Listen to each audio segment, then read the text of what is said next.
మన జీవితంలో సంతోషం కానీ, దుఃఖం కానీ, ఆనందం కానీ, కీర్తి కానీ, అపకీర్తి కానీ, చావు కానీ, పుట్టుక కానీ, ఇవన్నీ కూడా ప్రారంభంలో వస్తాయి.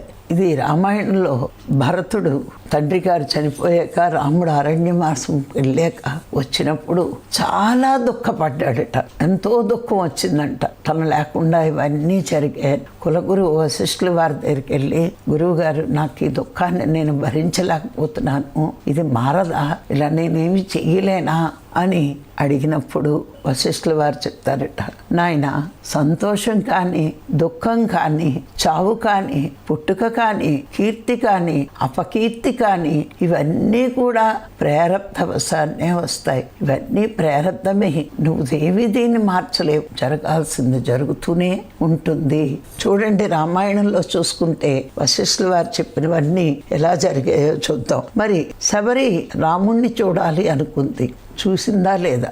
పరమాత్మను చూడాలి అంటే గురువుగారు చెప్పారు, రాముడి రూపంలో వస్తాడు అని. చక్కగా చూసింది, ఎంతో సంతోషించింది. ఇది సంతోషం. ఈ సంతోషం ఆవిడకి ప్రారంధమే. అలాగే కౌసల్య బిడ్డలు లేనన్నాళ్ళు బాధపడింది. ఆ పుట్టిన బిడ్డ తెల్లవారితే చక్రవర్తి అవుతాడనుకుంటే అడవికి వెళ్ళాడు. భర్తని కోల్పోయింది. ఒక భర్తని కోల్పోయింది, ఒక పక్క బిడ్డ అడవికి వెళ్ళాడు. ఇది ఆవిడికి దుఃఖం. రాముడు అడవికి వెళ్ళాడనే వార్త విని దశరథుడు మరణించాడు. అది చావు.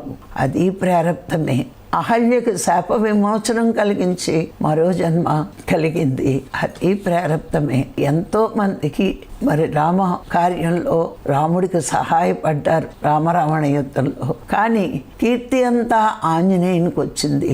అది ప్రారబ్ధమే. కైకేయి ఎంతో అల్లారముద్దుగా రాముడిని పెంచింది. కానీ రాముడు అడవికి వెళ్ళడానికి కైకేయే కారణమైంది.